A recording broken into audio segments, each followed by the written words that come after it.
자, 오늘은 성령의 열매 중 8번째 열매인 온유에 대해서 말씀을 증거하고자 합니다. 여러분, 우리 교회 성도분들 중에 온유한 사람이 있다면 누가 온유한 분이라고 생각하십니까? 7년간 같이 했지 않습니까? 7년간 같이 하면서 우리 한번 손짓으로 한번 해보자고 하면 시험이 들까 봐서 그냥 한번 생각해 보시라는 겁니다. 여러분, 우리 교회 성도님들 중에 그분은 온유한 분이라고 생각한다면 누구입니까? 제가 원하는 대답은 저요입니다. 그건 여러분 아멘 안 하시네요. 저요는 저를 얘기하는 게 아니라 저와 여러분 자신을 말하는 것입니다.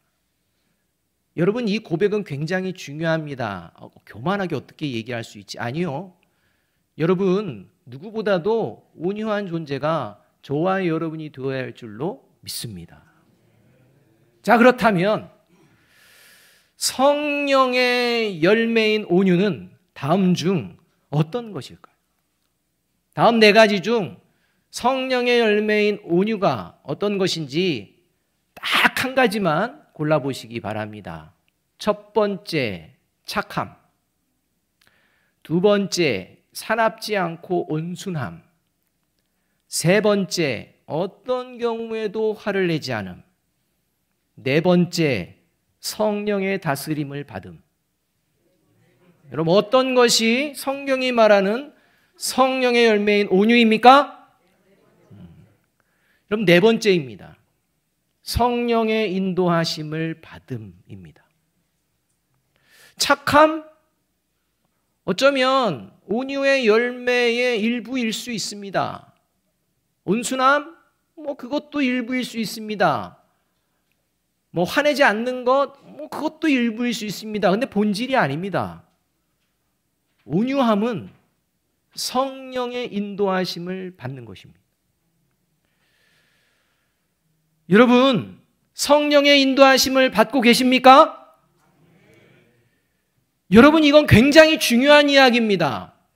왜냐하면 구원받은 그리스도인은 무엇의 인도하심을 받는 존재입니까? 성령의 인도하심을 받는 존재가 구원받은 그리스도인이기 때문입니다. 그래서 저와 여러분이 구원받았음을 믿는다는 것은 단순한 이야기가 아니라 삶의 자리에서 성령의 인도하심을 받고 성령의 열매인 온유함을 보여내는 삶을 살게 된다는 것입니다.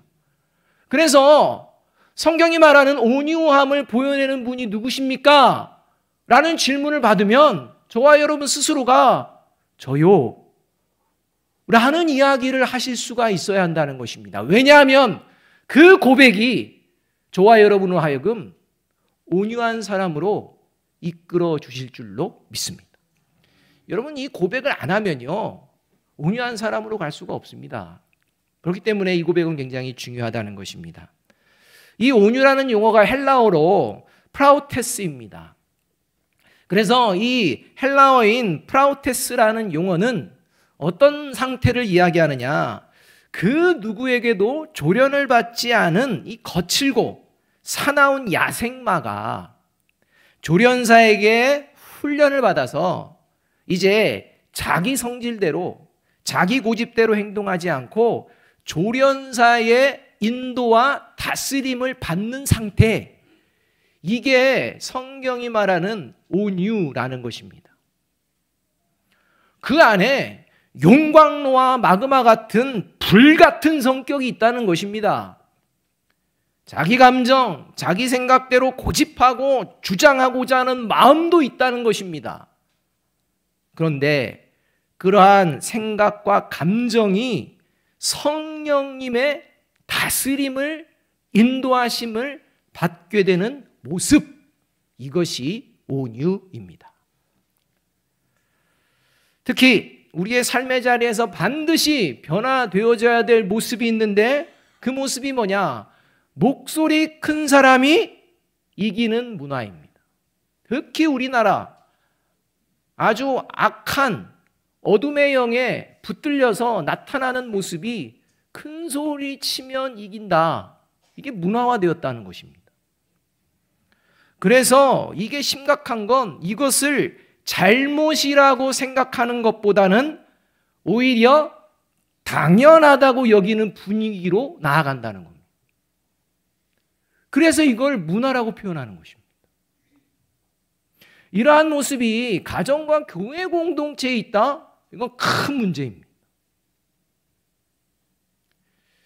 여러분, 타고난 감정은 그 감정 자체, 저와 여러분이 가지고 있는 감정 자체는 고상하거나 저급한 것 또는 거룩하거나 세속적인 것으로 이렇게 나뉘는 게 아닙니다. 감정은 그냥 감정일 뿐입니다. 감정 자체가 고상하고 저급하고 감정 자체가 거룩하고 세속하고 이렇게 나뉘어지는 게 아니라는 것입니다. 근데 문제는 이러한 감정이 성령의 다스림을 받으면 고상하고 거룩하게 되어지지만 성령의 다스림에서 벗어나면 벗어날수록 부패하고 세속적인 것이 되어버린다는 것입니다. 그래서 나타나는 현상이 우리나라 가운데 목소리 크면 이긴다. 이런 문화가 생겨난다는 것입니다. 그래서 야고보서 1장 19절 20절은요. 분명하게 이렇게 말씀합니다. 내 사랑하는 형제들아 너희가 알지니 사람마다 듣기는 속히 하고 말하기는 더디하며 성내기도 더디하라. 사람이 성내는 것이 하나님의 의를 이루지 못함이라. 여러분 이 말씀에는요. 성내면 안 된다 이 말씀이 없습니다. 성을 내더라도 좀 더디해라 라는 겁니다. 말하고 싶어도 좀 더디해라 라는 겁니다.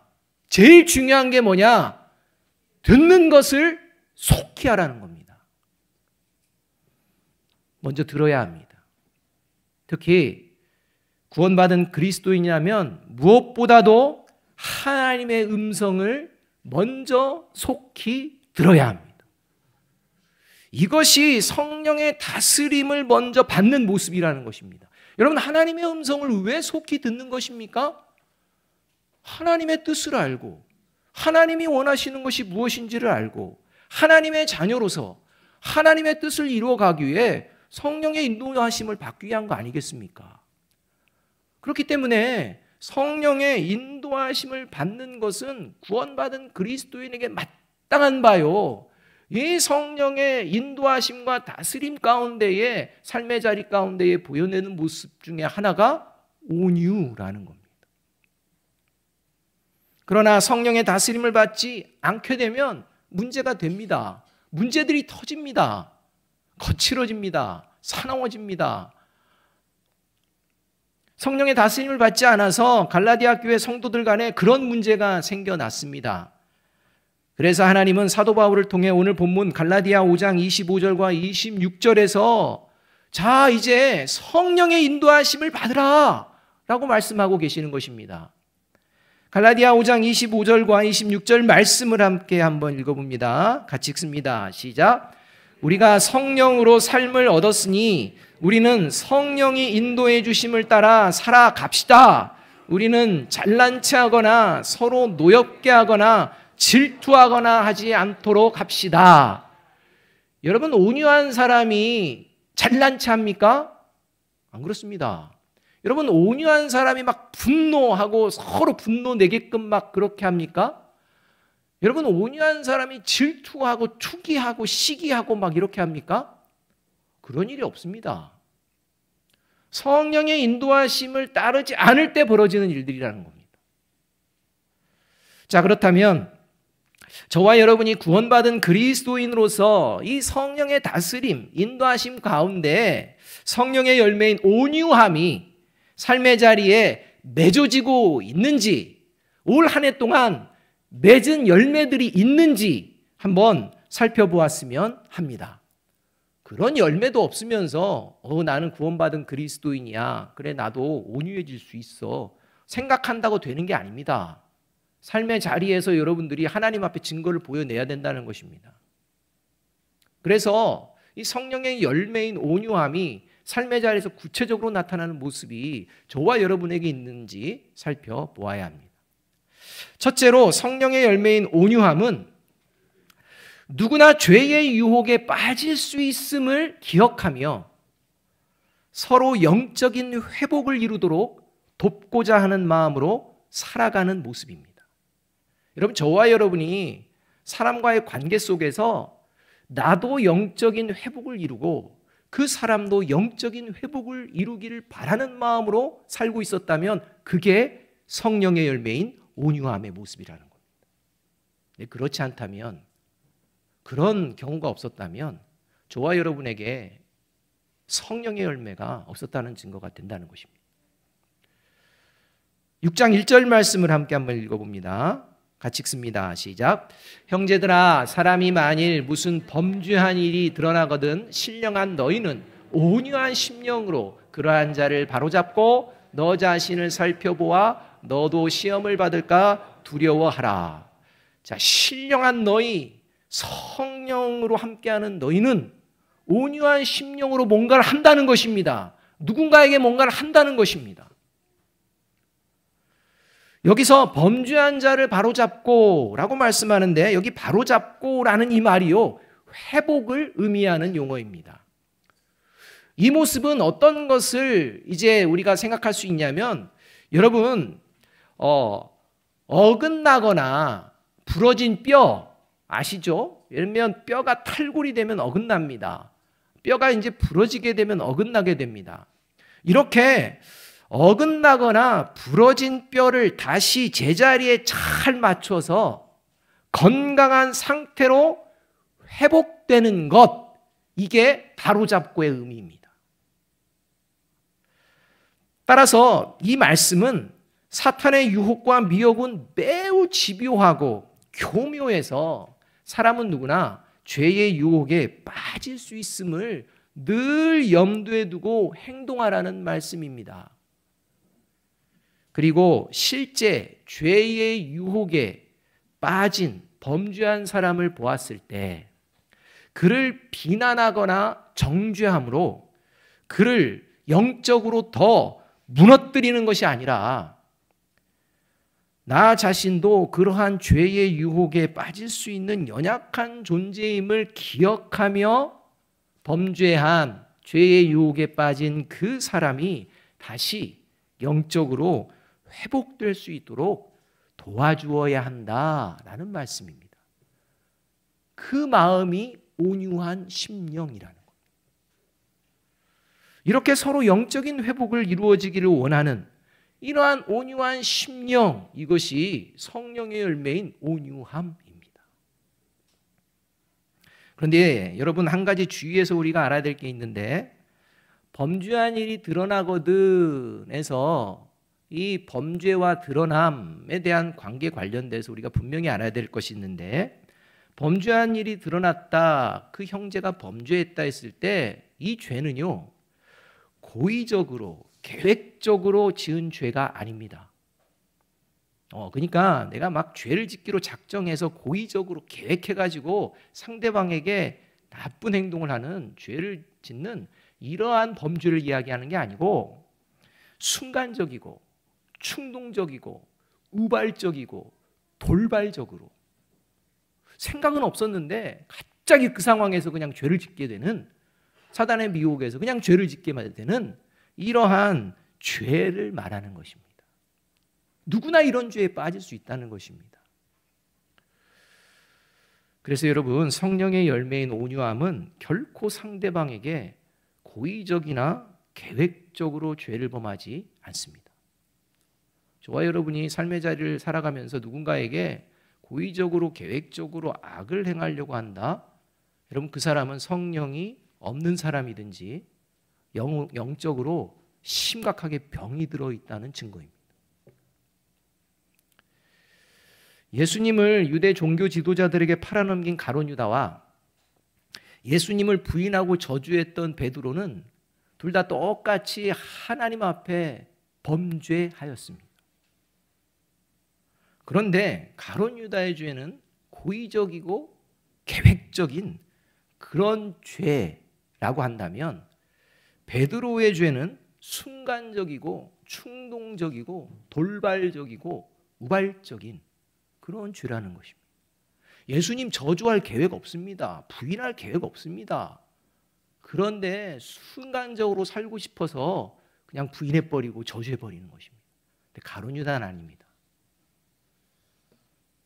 예수님이 가룟 유다에게 다시 한번 그 영혼이 회복되어지기를, 사탄에게 다시 한번 그 마음을 사탄을 물리치고 이기도록 계속해서 권면합니다. 그래서 다시 한번 영적인 회복할 수 있는 기회를 예수님께서 계속 제공해 주십니다. 그러나 가룟 유다는 영적 회복을 원하지 않습니다. 그래서 예수님께서 마지막에 하신 말씀이 됐다, 네가 하고 싶은 대로 해라 하는 겁니다. 예수님이 말씀을 해도 듣지를 않는 것입니다. 아무리 이야기해도 듣질 않는 것입니다. 여러분, 그렇게 고의적으로 범죄한 이런 존재가 가룟 유다였습니다. 그러나 베드로가 죄의 유혹에 빠져 영적으로 무너질 것을 아셨습니다. 자기는 절대로 예수님을 부인하거나 아니면 예수님을 죽으면 죽었지, 같이 죽었으면 좋겠지, 절대 그럴 일 없다라고 하는 그 마음을 아시면서도 그래도 부인할 거야, 순간적인 상황에서 너 변할걸? 예수님이 아십니다. 그런 상황에서 막 베드로를 꾸짖고 내가 말하는데 네가 그걸 못 믿어? 그렇게 반응하지 않으십니다. 오히려 그러한 베드로의 연약함을 아시고 베드로를 영적으로 반드시 회복시켜 주실 것을 약속하시고, 동시에 영적으로 시험에 든 다른 제자들을 영적으로 회복하는데 베드로 너가 경험했으니 그 제자들을 도와줘야 되겠다라고 예수님께서 권면하십니다. 그 말씀이 누가복음 22장 31절과 32절 말씀입니다. 이렇게 말씀합니다. 시몬아 시몬아 보라, 사탄이 너희를 밀가부르듯 하려고 요구하였으나 그러나 내가 너를 위하여 내 믿음이 떨어지지 않기를 기도하였노니 너는 돌이킨 후에 내 형제를 굳게 하라. 여러분, 저와 여러분이 누군가에 대해서 고의적이고 계획적인 악을 막 행하려고 할 때 성령님께서 저와 여러분을 깨닫게 하실 줄로 믿습니다. 여러분, 그러면 그 성령님의 기도를 통해 저와 여러분 그 마음을 내려놓는다는 것입니다. 여러분, 그리고 순간적이고 우발적인 죄에 지을 수 있습니다. 그러나 그러한 죄 가운데에서도 깨닫게 하십니다.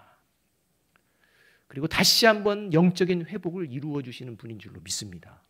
이러한 경험을 통해서 이제 그렇게 우발적이고 이런 충동적으로 죄에 빠진 그 이웃들, 사람들을 이제 바르게 영적인 회복이 될 수 있도록 도와주는, 이러한 마음으로 상대방을 항상 대하는, 이것이 바로 그리스도인들의 모습이라는 것입니다. 바라기는 이러한 예수님을 닮아서 서로 연약함을 알고 영적으로 건강하게 회복되기를 서로 힘써 돕는 저와 여러분이 되시기를 주님의 이름으로 축복합니다. 이 모습이 바로 성령의 열매인 온유함의 실제화된 모습이라는 겁니다. 두 번째로, 성령의 열매인 온유함은 자신이 속한 공동체를 소중히 여기며 공동체 안에서 예수님이 보여주신 사랑으로 함께 아름답게 세워나갑니다. 그러니까 성령의 열매인 온유함은 이제 실제 능력으로 나타날 때 자신이 속한 공동체를 소중하게 여기게 합니다. 그리고 함께하는 그 일원들과 하나님이 기뻐하시는 귀한 공동체로 세워내도록 아름답게 세워내기에 함께 힘쓴다는 것입니다. 이게 온유함에서 나오는 능력입니다. 6장 2절 말씀 함께 한번 읽어봅니다. 같이 읽습니다. 시작. 너희가 짐을 서로 지라. 그리하여 그리스도의 법을 성취하라. 그리스도의 법, 율법을 완전케 하시는 법, 그게 바로 그리스도의 사랑입니다.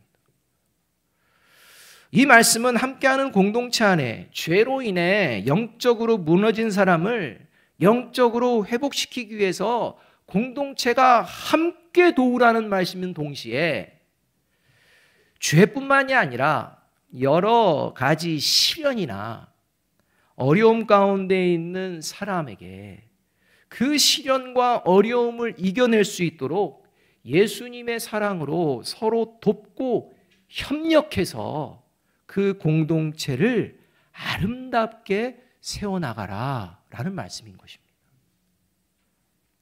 이렇게 예수님의 사랑 안에서 공동체를 아름답게 세워나가기 위해서 반드시 필요한 게 이 온유함입니다. 왜냐하면 여러분, 내 짐이 아닌, 그것도 힘든 것을 내가 지어야 될 것도 아닌데 내가 대신 짐을 지려고 하면 우리는 본성상 우리 마음에 불만과 불평과 원망과 분노가 생겨나기 마련이기 때문입니다. 그래서 뭔가를 함께 할 때 힘들고 어려우면 내가 왜 해야 돼 하면서 뒤로 빠지거나 하면서도 불만, 불평, 원망, 분노도 나는 것입니다. 여러분, 이러한 마음들이 다 십자가의 못을 받고 이제 사라지는 그 마음이 온유함이라는 것입니다. 여러분, 사람은 혼자 살아가는 존재가 아니라 함께 살아가는 존재입니다. 함께 살아가며 소중히 여겨야 하는 대표적인 공동체가 가정 공동체와 교회 공동체입니다. 그리고 이 두 공동체의 공통적인 특징, 그것은 사랑으로 함께 한다는 것입니다. 특히 예수님을 믿는 가정과 교회 공동체는 그 사랑이 누구의 사랑이냐? 예수님의 사랑으로 이루어지고 세워지는 공동체라는 것입니다. 따라서 예수님을 믿는 가정과 교회 공동체 안에서 쉽게 찾아볼 수 있는 모습이 성령의 열매인 온유함이어야 합니다. 여러분, 가정에서 온유하십니까? 대답들을 여러분, 예수 그리스도를 믿으십니까? 대답은 잘하시고. 그러면 그 대답이 실제화되는 게 가정에서 온유함으로 나타난다는 것입니다. 성령의 열매인 온유함은 가정을 소중히 여기며 서로 부족하고 연약하지만 가족들 간에 예수님의 사랑 안에서 서로 도우며 가정을 아름답게 세워 나갑니다. 마찬가지로 성령의 열매인 온유함은 교회 공동체를 소중하게 여기도록 하고 성도들이 서로 부족하지만 예수님의 사랑 안에서 서로 도우며 공동체를 아름답게 세워 나갑니다.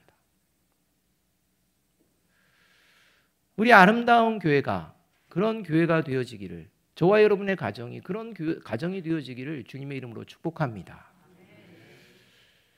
부산에서 목회하시는 목사님이 경험하신 이야기를 들었습니다. 이런 경험을 하셨다는 겁니다. 권사의 수련회를 가서 이제 남편에 대해 서로 이야기하는 이러한 시간이 있었던 것 같습니다. 그때 한 권사님이 나오셔서 자신의 남편을 이렇게 소개하였습니다. 제 남편은 제게 로또 같은 분이에요. 이 말에 그 자리에 있었던 권사님과 목사님이 와 하고 박수치면서 탄성을 질렀다는 것입니다. 왜냐하면 로또 하면 제일 먼저 떠오르는 단어가 뭡니까? 대박 아닙니까? 대박. 그러니까 제 남편은 저에게 로또 같은 남편이, 이 말은 야, 대박 멋진 남편이라구나, 참 귀하다 해서 이제 와 했다는 겁니다. 그때 그 권사님이 그것을 보시고 이어서 웃으시면서 이렇게 말씀하셨다는 겁니다. 저하고 안 맞아도 너무 안 맞아요. 그러니까 대박이 나서 로또가 아니라 너무 서로 안 맞아가지고 로또라는 겁니다. 서로 너무 안 맞아서 사사건건 시비와 싸움이 벌어지고 감정의 골이 깊어질 수 있는 그런 상황들이 막 벌어지는데, 이 상황에서 그냥 그대로 부딪히는 것이 아니라 이 권사님은 그런 문제를 해결할 방안을 나름대로 찾았는데 뭐냐? 로또에서 찾았다는 겁니다.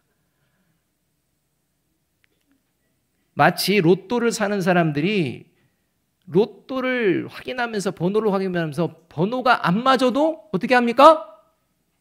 대부분이 안 맞기 때문에 그러려니 한다는, 그것 때문에 열받아하고 이런 거 아닙니까? 그러려니. 그리고 그 로또를 또 뭐 합니까? 또 삽니다. 그러고 생각 중에 있습니다. 그러려니 합니다. 스트레스 안 받습니다. 되면 좋은 겁니다, 그냥. 그래서 로또를 가지고 다니는 삶이 안 맞았다고 무너지느냐, 망가지느냐, 그렇지 않습니다. 삶의 자리 열심히 삽니다. 그렇듯이 서로 성격, 여러 가지가 안 맞는 그러한 상황이 벌어졌을 때 그게 이상한 것이 아니다 이렇게 생각한다. 그러려니 하고 이해하면서 살다 보니 가정이 평화롭고 화목할 수 있었다. 여러분, 저와 여러분 아내와 내 남편은 어떤 분입니까? 안 맞아도 너무 안 맞지만 예수님 안에서 사랑으로 하나 되는 우리 남편과 아내 모든 가족이 되기를 주님의 이름으로 축복합니다. 바라기는 서로 연약함과 부족함이 있습니다. 서로의 연약함과 부족함을 예수님의 사랑 안에서, 예수님이 내게 베풀어 주시는 그런 사랑 안에서 서로 돕고 협력함으로 내가 속한 소중한 공동체를 아름답게 세워나가시는 저와 여러분이 되시기를 주님의 이름으로 축복합니다. 이것이 성령의 열매인 온유가 삶의 자리에 실제화되는 겁니다. 세 번째로, 성령의 열매인 온유함은 다른 사람과 비교하지 않고 언제나 하나님 앞에서 먼저 자신의 신앙을 점검하는 모습입니다. 여러분, 온유함이 뭐 그냥 착하고 이런 게 아니라 성령의 인도하심을 받는 건데, 먼저 어떤 인도하심을 받느냐, 다른 사람과 비교하는 게 아니라 내가 하나님 앞에서 내 신앙이 지금 어떤 상태인지를 점검한다는 겁니다. 항상 먼저 점검합니다. 6장 4절 5절 말씀 함께 한번 읽어보겠습니다. 같이 읽습니다. 시작. 각각 자기의 일을 살피라. 그리하면 자랑할 것이 자기에게는 있어도 남에게는 있지 아니하리니 각각 자기의 짐을 질 것이라. 앞에서는요 서로 짐을 져라 했는데 마지막에는요 각각 짐을 져라 이렇게 말합니다. 균형이 있다는 것입니다. 근데 균형이 있는데요, 뭔가 우선순위냐? 나의 짐을 먼저 내가 져야 한다는 겁니다. 내가 하나님 앞에서 먼저 신앙을 점검받아야 된다는 것입니다.